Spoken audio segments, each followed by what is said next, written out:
At Arizona State University, we've made online education better, smarter, and more personalized so you can go further in your aspiring field. I decided to pursue medicine once I realized that ASU did have the online program for biological sciences. You're still required to learn the same curriculum. You're still being tested on the same content that anyone would be tested on in person. The comprehensiveness of the program prepared me so well for medical school.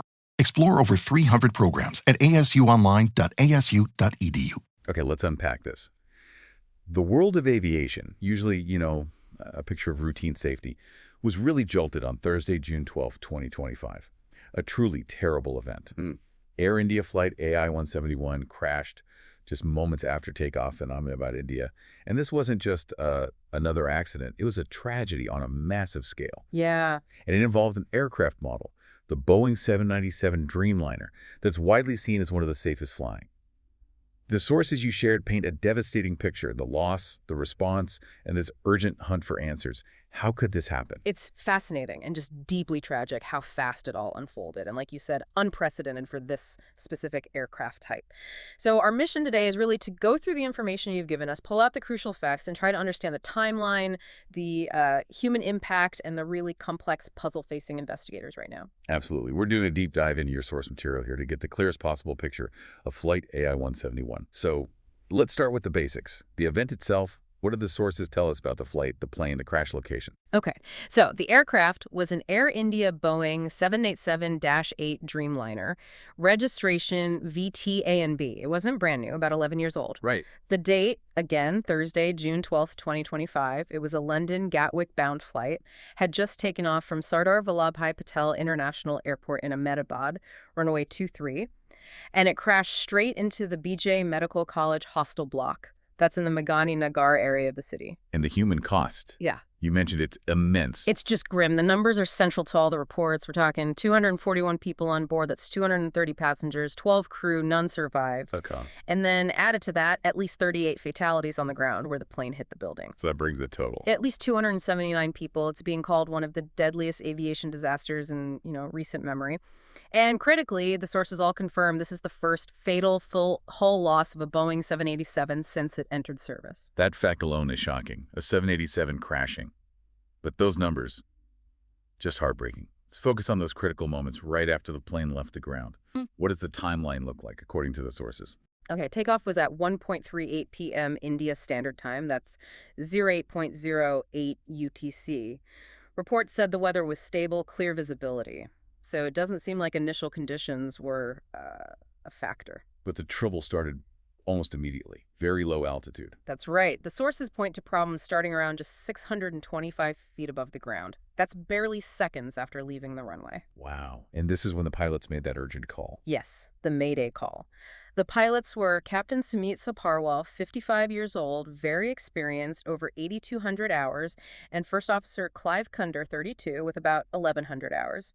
They reported a critical loss of power and thrust. What'd they actually say? The sources quote parts of their call, desperate phrases like no thrust and unable to lift. Unable to lift at 625 feet. I mean, this just tells you the severity instantly. In the tracking signal, the transponder, that was lost almost right after, even lower. Exactly. Signal lost within a minute of takeoff, around 230 feet. And this lines up with what eyewitnesses and some video footage showed the plane struggling for height, landing gear still down, then a rapid descent. And then the impact. And the catastrophic impact into the building, a massive fireball. The reports on the impact itself are tough to read. Sources mentioned extreme heat. Yeah, estimated at 1,500 degrees Celsius. Just incredible heat, which, as you can imagine, has made identifying victims incredibly difficult. And hitting the BJ Medical College hostel, the canteen, it meant students, staff on the ground were directly impacted, tragically adding to that awful death toll. It really drives home that the devastation wasn't just the plane. It spilled right onto a populated area. Yeah. Moving from the mechanics, the sources also spent a lot of time on the human cost. Yeah. Just devastating. But amidst all that, there was one extraordinary story of survival mentioned. The sole survivor, yes. Vishwas Kumar Ramesh, a 40-year-old British citizen. The reports really highlight his survival as, well, a miracle. He was in seat 11A right next to an emergency exit. How did he make it? according to his account? Well, he reported that the section of the plane he was in somehow detached from the main wreckage when it hit. It landed sort of on the ground floor of the hostel, which let him escape the worst of the fire. He's being treated now at Ahmedabad Civil Hospital for multiple injuries. Just an incredible detail, really, given the circumstances. It truly is. Yeah. And the sources, they detail the 241 onboard fatalities. Yeah. Did they break down the nationalities? They did provide some breakdown. 169 Indian nationals, 53 British citizens, 7 Portuguese, and 1 Canadian. And just horribly, the passenger list included 11 children and 2 infants. Oh, no. Any prominent victims mentioned? Yes, a few names came up repeatedly. Vijay Rupani, who was the former chief minister of Gujarat. Also, Dr. Pratik Joshi, a radiologist based at Royal Derby Hospital in the UK. He was traveling with his wife and their 3 children. The whole family? Yes. The sources mentioned a detail about a photo, apparently a selfie they took just before boarding, that was widely shared afterwards. So sad. Those personal stories just make the scale of it so real. And you mentioned the identification challenges due to the fire. Yes, the extreme heat just complicated everything. Forensic experts, according to the reports, set up a makeshift DNA testing site right there at the BJ Medical College Examination Hall to process remains. As of June 16th, which was a few days after the crash, only 35 bodies had been formally identified. So difficult for the families waiting. In that immediate aftermath, the response from authorities, the airline, that's crucial. What did the sources say about that? The government reaction seemed pretty swift. Prime Minister Modi, Home Minister Amit Shah, the Civil Aviation Minister Ram Mohan Naidu, they all visited the site, visited hospitals, offered condolences, reviewed the rescue efforts, held high-level meetings, coordinating the response. And support for the families. Was that set up quickly? It appears so. Multiple helplines were established, both by the government and Air India, for assistance and information. And the Tata Group, which owns Air India now, made a significant pledge. What was that? 1 crore rupees, that's about $120,000 in financial aid for each fatality, plus covering medical expenses for the injured and helping rebuild the hostel block that was destroyed. Okay, so now the investigation, the absolutely crucial phase. How are they trying to figure out what caused this? Right. India's Aircraft Accident Investigation Bureau, the AAIB, is leading the investigation. They're getting help from international bodies, the UK's AAIB, the US NTSB, and also from Boeing, the manufacturer. Standard procedure in these cases. And the most vital evidence always are the black boxes. Absolutely essential. You've got the flight data recorder, the FDR. That records, well, everything the plane systems are doing: altitude, speed, engine stats, flap settings, control inputs, hundreds of parameters. That was found relatively quickly, June 13th, on the rooftop near the crash site. Then there's the cockpit voice recorder, the CVR. Captures all the audio from the cockpit pilot conversations, alarms, engine sounds, everything happening in those final moments. That took a bit longer to find, recovered on June 16th. Analyzing the data from both of those, synchronized, that's how investigators piece together exactly what happened. So based on those early reports, expert commentary in your sources, Yeah.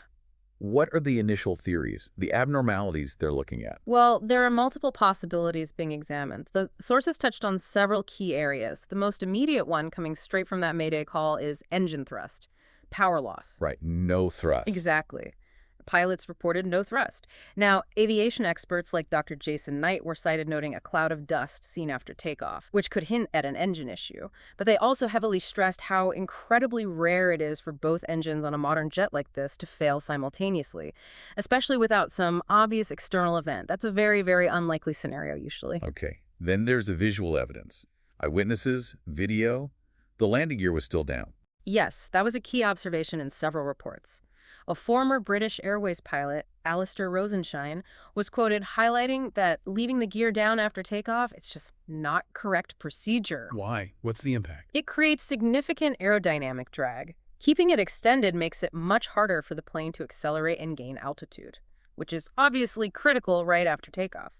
And the sources also mentioned possible issues with the wing flaps. Yeah. Another pilot, Steve Scheibner from American Airlines, was mentioned suggesting flap abnormalities. Flaps are crucial. They generate lift at lower speeds, like during takeoff.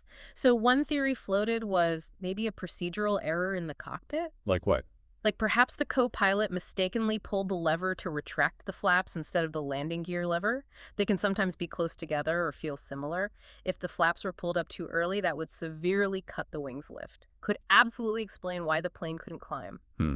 The 787 is known for being more electric, right? Did that factor into the theories? It did. Yes, it's a more electric aircraft. Lots of systems use electricity instead of traditional hydraulics or pneumatics. So there was speculation mentioned in places like the Times of India from experts suggesting maybe an electrical system malfunction could have messed with the engine's response. Oh, so? Well, they mentioned components like variable frequency starter generators, VFSGs. They're key for managing power from the engines. If they failed, it could potentially lead to a loss of engine control through the digital systems.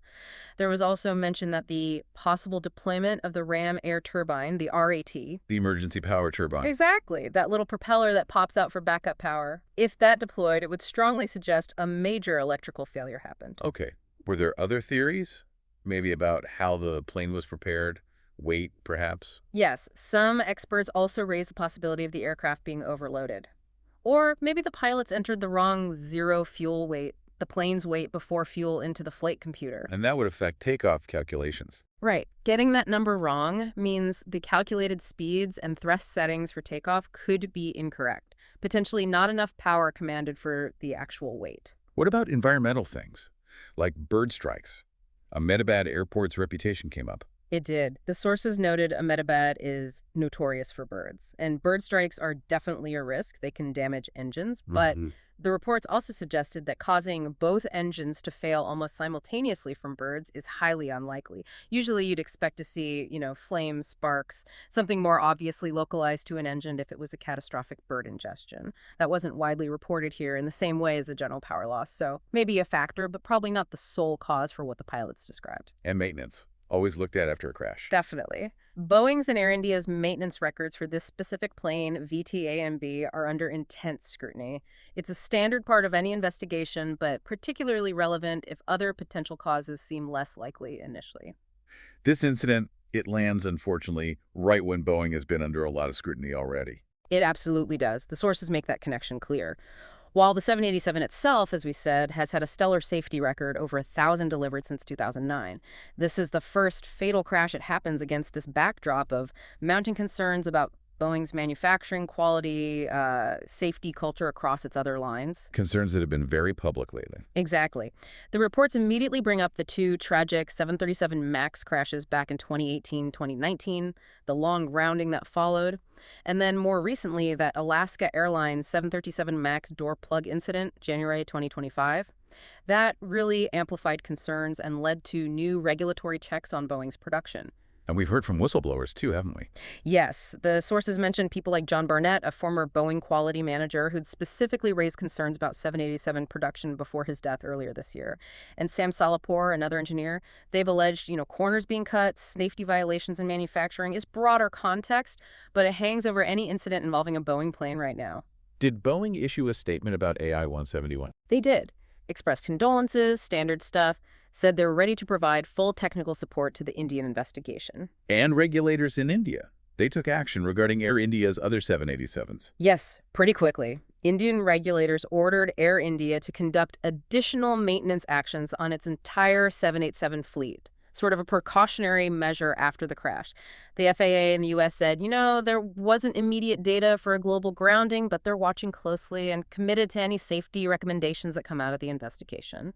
And then, just to compound the worry, the sources noted another incident with an Air India 787 just days later. Yeah, that really increased the pressure.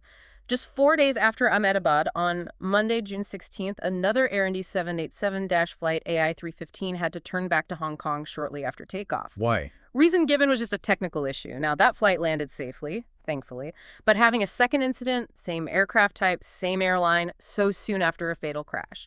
Well, it significantly heightened scrutiny on Air India's operations and the 787 fleet in general. Yeah, you can imagine. This is clearly a really difficult situation for Air India itself. It's described as a severe blow, especially because the airline is in the middle of this major revitalization effort under the Tata Group. Air India's CEO, Campbell Wilson, put out a statement: deep sorrow, commitment to helping families, full cooperation with the probe. And the market reacted. Stock prices. Yes, there was an impact. Some listed Tata Group companies like Tata Technologies, Trent, saw their shares dip maybe up to 2.6%. Boeing stock, BA, also dropped 4.8% on the day of the crash, another 1.7% the next day. Even though Boeing's shares had been up overall for the year, an event like this is a major PR crisis. It can definitely affect future orders, maybe push airlines towards competitors like Airbus. So as we pull all this information together from your sources, it's clear this was just an incredibly complex, incredibly rapid disaster right after takeoff. Absolutely. Investigators have got multiple potential paths to look down. You've got issues potentially hitting engine power directly, maybe the wing's lift surfaces. Could those be linked to electrical problems or maybe a procedural error? Or are there underlying factors? Maintenance, even manufacturing questions might come up. That black box data, the FDR and CVR, that's going to be absolutely paramount in figuring out what really happened in those last seconds. And the whole aviation world, and especially the families, are just waiting for clear answers from this investigation. It has to be meticulous. Yeah, and it's not just about finding one single cause. It's about understanding how all the systems interacted, what the pilots were dealing with, and crucially, what lessons can be learned to stop anything like this ever happening again. It's such a stark reminder, isn't it, of the complexity of modern flight, even though it remains incredibly safe overall. And it just highlights how critical these investigations are. It really does. And maybe this leaves you, the listener, with something to think about. Given how sophisticated planes like the 787 are, but also considering the recent spotlight on manufacturing quality, how do you think tragedies like this, combined with those broader concerns, might impact public confidence in flying, even on aircraft types that have had, until now, very strong safety records?